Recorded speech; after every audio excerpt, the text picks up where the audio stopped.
Welcome to the program, everyone. I am Amarachi Ubani. At least 37 people have been killed, 60 others wounded in an attack on a mining company convoy in Burkina Faso. Authorities are saying 5 buses carrying staff of Canadian firm Semafo were ambushed about 40 kilometers from the eastern town of Bongo. A military escort vehicle was reportedly struck by an explosive device before gunmen opened fire. It is said to be the 3rd deadliest attack on Semafo's staff in 15 months. The West African country has been wrecked by an Islamist insurgency that has killed hundreds of people in recent years. Meanwhile, a former Congolese rebel leader has been sentenced to 30 years for war crimes and crimes against humanity. His Bosco Ntaganda, nicknamed the Terminator, he was convicted on 18 counts, including murder, rape, sexual slavery and using child soldiers. Judges at the International Criminal Court found in July that fighters loyal to Ntaganda had carried out gruesome massacres of civilians. The sentence is the longest the ICC has handed down in years. Mr. Ntaganda, please rise.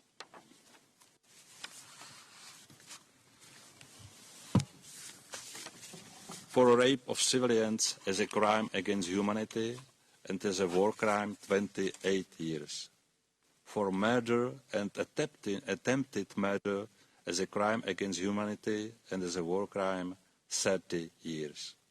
For persecution as a crime against humanity, 30 years of imprisonment. Mr. Ntaganda, in the particular circumstances of this case, as a result of the highest individual sentence, and the statutorily mandated maximum specified term of imprisonment for the joint sentence being the same, no further discretion is given to the Chamber in the determination of the overall joint sentence.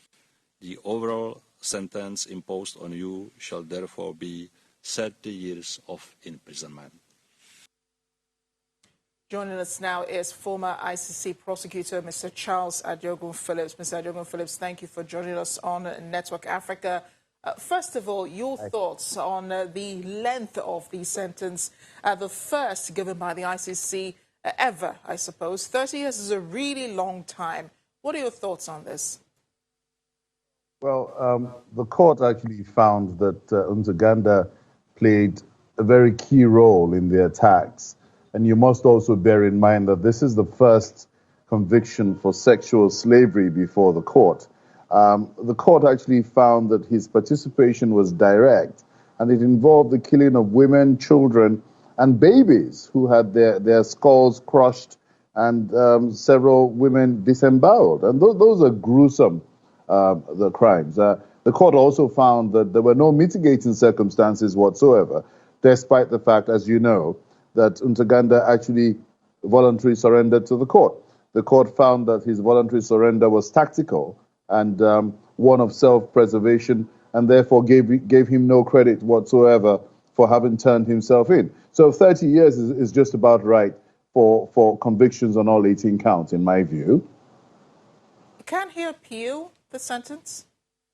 Yes, he can, and so can the prosecutor. Both sides can appeal. I very much doubt that the prosecutor would appeal a sentence of 30 years following a conviction on 18 counts. But Ntaganda's lawyers may well advise him to appeal. And it remains to be seen what the appellate chamber will make of his sentence.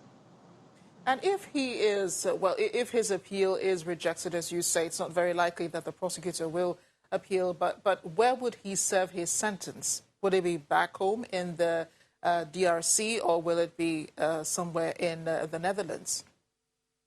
No, the court has arrangements with host countries that have volunteered to accept prisoners from the international criminal community, as it were. And many of them end up in African countries that have agreed to take ICC prisoners, as was the case with the International Criminal Tribunal. So he may well end up in one of those prisons somewhere in Mali or Benin, next door to us. Let's talk about the precedent that this sentence sets for other rebel leaders who may have also committed crimes such that Mr. Ntaganda has also committed. Do you also see the court finding as much evidence against him? Because a major problem would be getting witnesses, to testify against these leaders. What do you think worked the most against Ntaganda in this case? Well, I think you have to bear in mind that one of the reasons why the court found that Ntaganda's voluntary surrender to the court was, in essence, self-preservation, was because he only surrendered after he realized the danger that he was in, having lost in the power struggle with the M23 rebel group.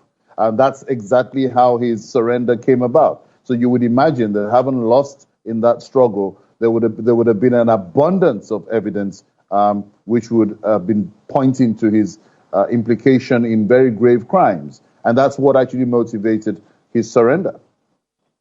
Mr. Charles Adiogo Phillips, thank you again for speaking with us on Network Africa. Thank you for having me.